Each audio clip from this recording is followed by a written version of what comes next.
Salve a tutti, questa volta come vedete siamo all'aperto, non c'è la mia corvina e sono volutamente fuori apposta all'aperto perché appunto parleremo dell'equinozio di primavera Ostara, scritto Oestara, che è appunto la festa, la ricorrenza stagionale, la celebrazione stagionale che appunto ci sarà il 21 marzo, equinozio di primavera appunto.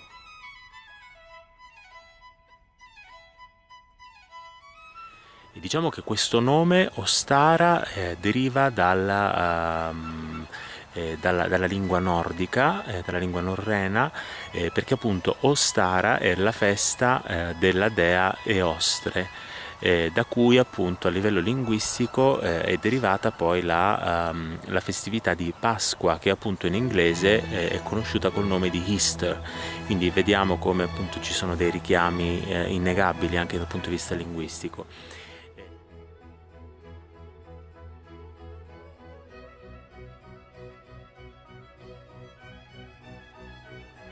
È una festività appunto che cade in concomitanza con l'equinozio di primavera.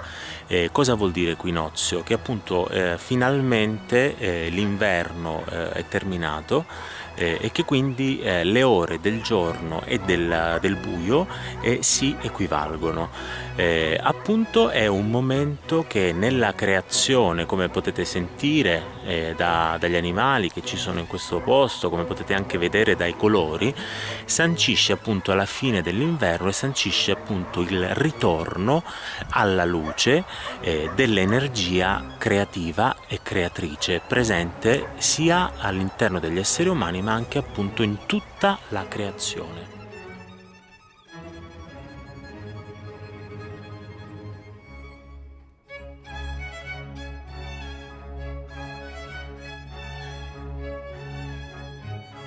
Vediamo che a livello simbolico in tutti i pantheon infatti che festeggiano questa ricorrenza ritroviamo appunto a livello simbolico le uova proprio come simbolo della festa. Infatti anche da noi si utilizza per esempio l'uovo di Pasqua, come viene chiamato, con la sorpresa dentro, e poi anche il coniglio pasquale. Perché? Perché sono degli emblemi molto forti della fertilità della terra, ma anche della procreazione e della rinascita. L'uovo perché innegabilmente appunto rappresenta il seme di qualcosa che è stato diciamo partorito e che poi farà spuntare fuori una nuova vita. Il coniglio o la lepre perché appunto come sappiamo bene sono degli animali estremamente prolifici e che quindi appunto erano anche un antico simbolo della dea.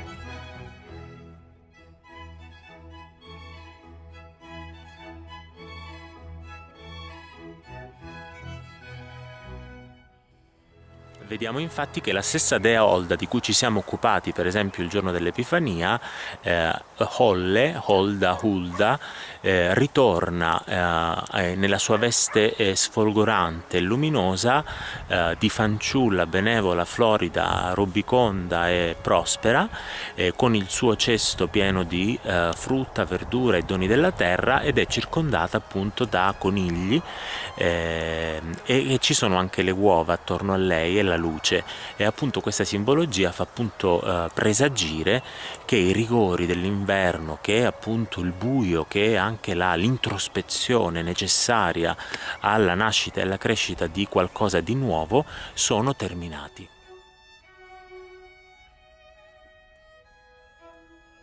E nel nostro emisfero più meridionale, diciamo, gli antichi celebravano appunto il ritorno in superficie della dea Proserpina e quindi la felicità della madre Demetra che finalmente faceva ritornare appunto il sole e faceva rispuntare tutti i fiori e faceva rendere anche prosperi tutti gli alberi da frutto per la gioia del ritorno della propria figlia. E vediamo che questa antichissima tradizione e celebrazione è rimasta proprio in Calabria, perché nel paesino di Bova si fanno appunto nella settimana santa, nella settimana di Pasqua, che strana coincidenza, la cerimonia delle Persefoni di Bova, vengono chiamate, oppure le pupazze di Bova, che sono appunto diciamo delle bambole costruite con la palma, che è appunto un'altra pianta rituale che ricorre perché è sempre verde, perché è rigogliosa e perché comunque resiste anche ai rigori dell'inverno e in primavera esplode, e con i fiori e con i frutti si addobbano appunto queste bambole, si fa fare una processione, poi vengono fatte benedire insomma dal sacerdote in chiesa, e poi vengono riportate nelle case, smontate, bruciate, e quella cenere viene utilizzata a livello diciamo propiziatorio e anche apotropaico per certi versi, perché appunto viene utilizzata per bandire il male dai propri campi, dalle proprie case e dalle proprie abitazioni.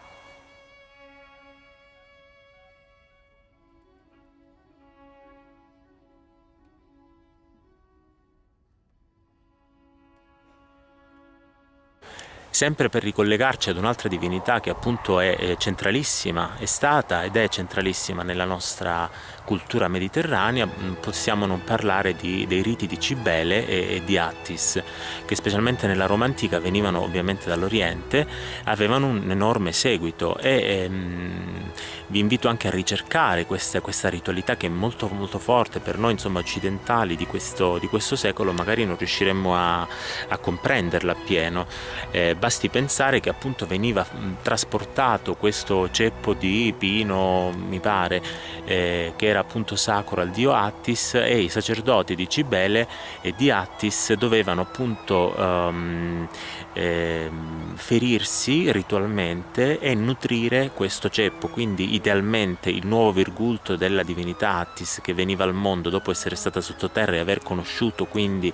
la propria ombra e il proprio inconscio, dovevano nutrirlo con il sangue vivo, e infatti questa cerimonia veniva chiamata sanguem, e io da calabrese ho pensato che appunto questo tipo di ritualità potesse essere sopravvissuta nei rituali che tuttora vengono fatti in Calabria, ovviamente rivisitati in chiave cattolica, ma c'è molto poco di cattolico in questo rituale secondo me, che sono appunto i vattienti, quelli che sono conosciuti come vattienti, che sono appunto delle persone, degli uomini principalmente, che hanno Nocera Terinese, vicino Catanzaro poi tra le altre cose, per tutta la settimana santa prima di Pasqua camminano con un vestito particolare che gli lascia scoperte le gambe, e si percuotono con le cortecce della quercia sughera ripiene di vetri o comunque di schegge, si percuotono le gambe e bagnano con il proprio sangue ritualmente tutte le strade del paese, e poi mettono anche, pare, sopra le ferite dell'aceto o del vino per far uscire ancora più sangue, e pare che lo facciano per grazia ricevuta, per un voto, per richiedere aiuto alla divinità. Ovviamente noi sappiamo che le radici di questo tipo di rituali che ancora persistono non sono assolutamente ascrivibili alla religione cattolica.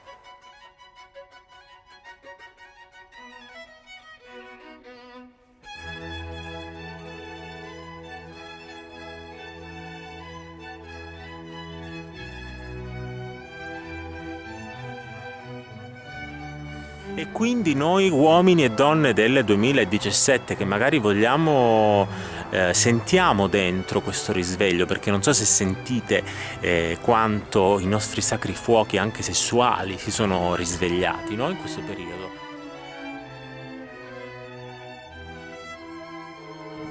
Ben venga, perché appunto se prima abbiamo magari attraversato un inverno col nostro pigiamone, quelli che vengono chiamati antistupro, sotto il piumone, al freddo, e appunto la nostra anche libido sessuale ma anche vitale sembrava come congelata, perché appunto eravamo nel mood invernale, dove appunto a tutto si pensa, forse meno che a vivere allegramente la propria sessualità. E invece adesso che è primavera ci sentiamo tutti un po' più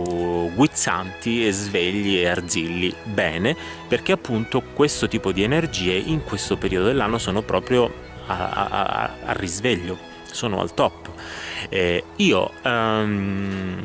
Innanzitutto vi propongo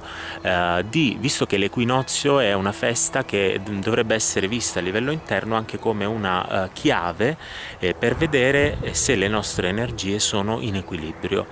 E anche la simbologia, utilizzare la simbologia della croce a braccia uguali è molto molto interessante. La simbologia della croce a braccia uguali a livello interno può essere, diciamo, utilizzata attraverso una meditazione, ad esempio, per capire se le nostre energie sono in equilibrio, se il nostro piano materiale va in concomitanza con il nostro piano spirituale, quindi con la linea verticale, e a che punto del quadrante, ad esempio, noi ci troviamo. E poi io, a prescindere dal proporvi, cioè lungi da me dal proporvi di fare delle scarificazioni rituali per gettare il vostro sangue in giro per le strade della vostra città, a meno che non siate cittadini di Nocera Terinese o antichi sacerdoti di Cibele e di Attis sopravvissuti. Quello che vi propongo di fare è di lavorare con le energie della luce. Ora non vuol dire stare sotto una lampada elettrica tutto il giorno, ma lavorare alla predisposizione del vostro sistema energetico alla luce, quindi lavorare con delle